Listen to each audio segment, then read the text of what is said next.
Kalau besok kiai-kiai kita dijadikan penjahat perang, rela tidak? Rela tidak? Siap bela Islam? Siap bela ulama kita?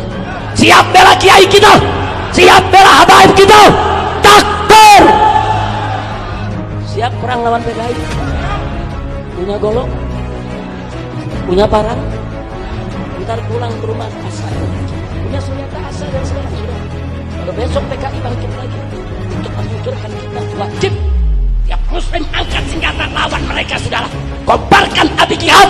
Jangan sampai umat Islam mundur dalam melawan PKI yang ingin menghancurkan kita punya negeri. Setuju? Takbir! Siap angkat senjata, siap perang lawan PKI. Takbir! Saya wasiatkan kepada kalian semua yang hadir di majelis ini, hati-hati saudara-saudara, hati-hati kalian. Jaga kau punya kampung, jaga kau punya kota. Kenapa? Karena PKI sudah berani unjuk gigi saudara-saudara. PKI sudah mulai berani bangkit. Oleh karena itu jaga kau punya kampung, jaga kau punya kota. Saya tanya kepada seluruh hadirin, kalau PKI bangkit, kalau PKI hidup lagi, rela apa tidak? Jawab yang keras, rela apa tidak? Rela apa tidak? Biarkan apa lawan? Biarkan apa lawan?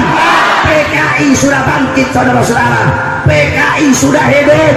Banyak orang-orang berkata nggak mungkin PKI itu hidup lagi, nggak mungkin PKI itu bangkit lagi. Selama ini PKI mereka menyusun kekuatan, mereka menyusun strategi, mereka mengumpulkan massa, mereka mencari simpati saudara-saudara. PKI sudah bangkit.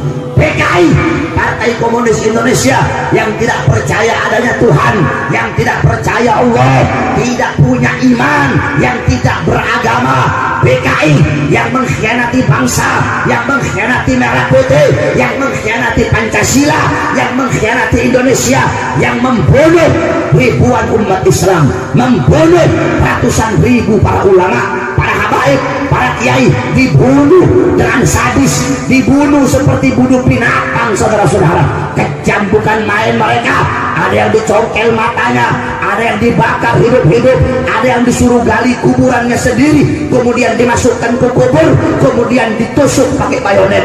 Ada yang ditembak di depan anak istrinya, ada yang dibunuh depan anak istrinya, ada yang dimutilasi, ada yang dikumpulkan dalam satu gedung, diberondongkan tembakan, semua wafat. Ada yang dipotong-potong, ada yang digantung, ada yang dicungkil matanya, ada yang dibunuh, ada yang diperkosa depan anak istrinya, apa diperkosa depan bapak ibunya, diperkosa depan suaminya. Kejam ini PKI saudara-saudara. Bukan cuma ustadz, bukan cuma kiai saja yang dibunuh, bahkan para habaib, para dzurriyyah Nabi pun tidak lepas dari pembunuhan PKI. Kamu tahu ketika itu di Jember, pertengahan perbatasan antara Jember dan Majuwangi, di sana ada seorang habaib namanya Al-Habib Ali bin Abdullah Al-Hamid. Kamu tahu Habib Ali bin Abdullah Al-Hamid, beliau salah seorang cucu Nabi Muhammad, diculik oleh PKI, diculik oleh PKI, dibawa ke tengah-tengah hutan, ditembak, diberondong dengan senjata, tetapi tidak ada satupun senjata pelurunya yang tembus di badan beliau saudara.